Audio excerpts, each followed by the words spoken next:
Happy day, children. This is San Academy Group of Schools, Palikarnai branch. We are going to see grade 7 motion and time. This is part 1 video. So, in our daily routine, we usually see some objects at rest and some other objects in motion. So, can you say which moving or having motion? Yes, we can say table, chair, or houses. These are all at rest. But also, we can say some objects are moving, some others are in motion. So we can say like a man is walking, birds fly, fishes swim, the planets revolve around the sun. So we can say that these are all the motion.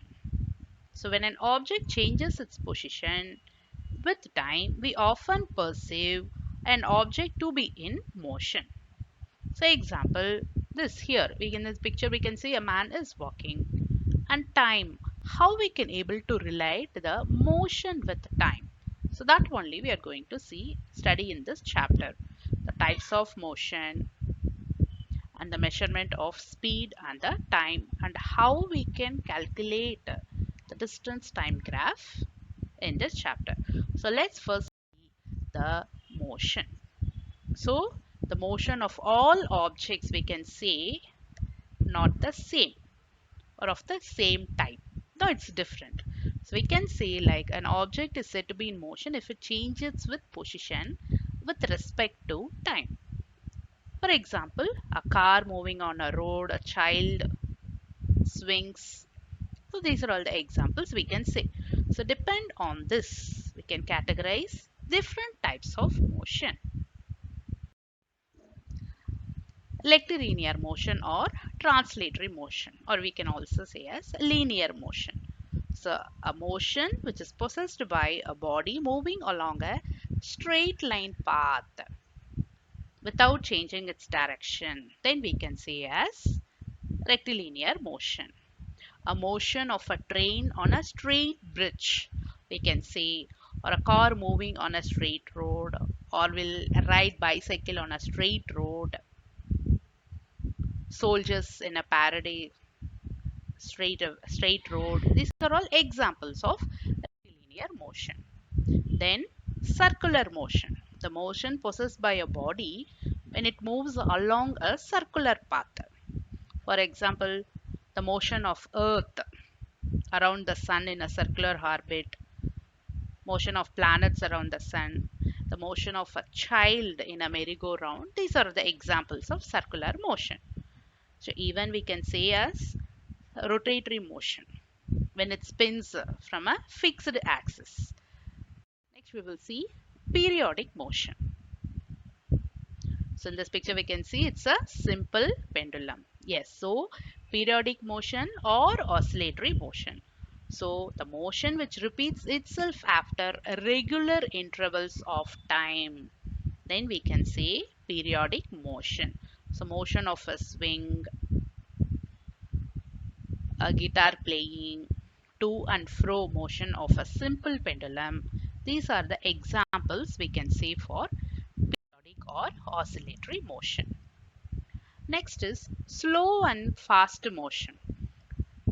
For example, we can say an object takes longer time to cover a particular distance.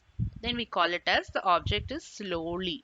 For example, the object takes shorter time to cover the same distance. Then we call it as fast motion. For example, if you come to school at a distance of 5 kilometers from your home, and while going you're using your bicycle, so it will take 25 minutes to reach.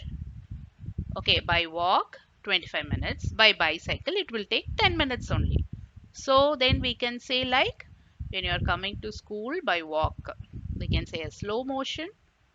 By bicycle within only 10 minutes, we can say as fast motion. So the most convenient way to determine which of the two objects is moving faster, then only we are going to compare the distance by what? By speed. By the speed of an object. So we can say the distance traveled by an object in a unit time, we call it as speed. So either we can calculate in an hour or a minute or a second, that we call it as the speed of the object.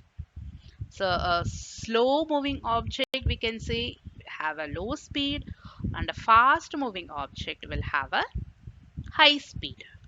So how we can calculate? We can calculate the speed of an object by a formula.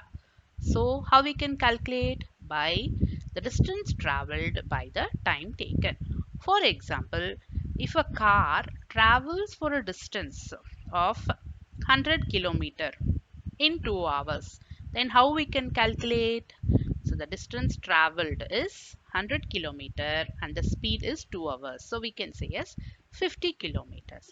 And this diagram shows the relationship between the distance, time and the speed. So we all know the average speed, total distance covered in total time. So with this formula we can able to calculate the speed of the vehicle. So when you come across a motion in everyday life, actually we can see some objects with longer distance or for longer durations of time.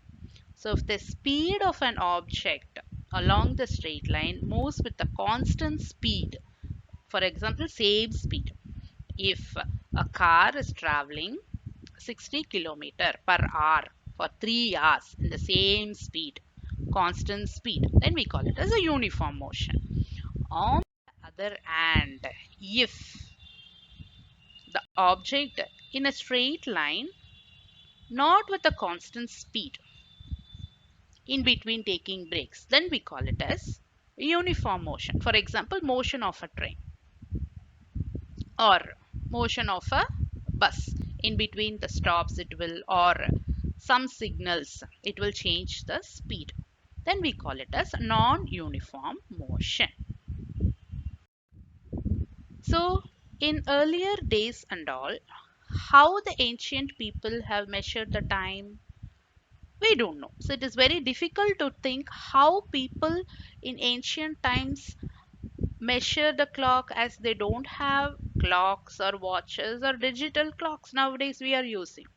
So in order to measure, they used some natural events, like we know the day and the night, the sun pattern. So one full moon to the next full moon, then we call a month. So a year was fixed as the time taken by the earth to complete one revolution of the sun. So many measuring devices, for example sundials, sand clock, water clock, etc. So if you see the sundial, it measures the time position of the shadow which is cast by the sun. So this devices which use the sand clock from one end of the bulb to another end of the bulb. Actually, we can change the measure time by keeping it 1 minute or 2 minute, like that. So even they have used water clock, water drop by drop from one vessel to another vessel. They keep it as a water clock time interval. So late simple pendulum. So a simple pendulum we all studied like to and fro motion. So what it has, it consists of a bob, a long thread and a rigid support. So when we just move the simple pendulum, it forms a motion.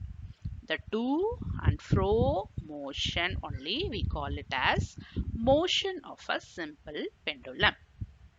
So who invented this?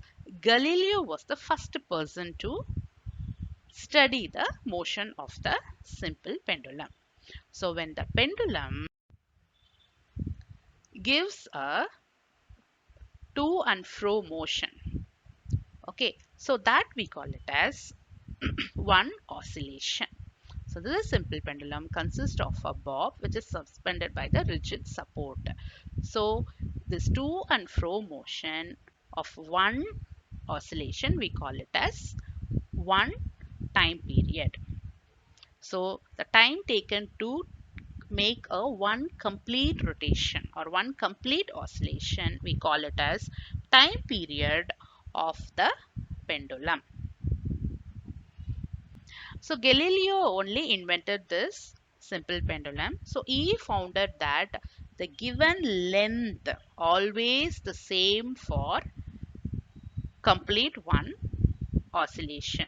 So later his observation only, our winding clocks, wrist watches have been discovered. Thank you, children.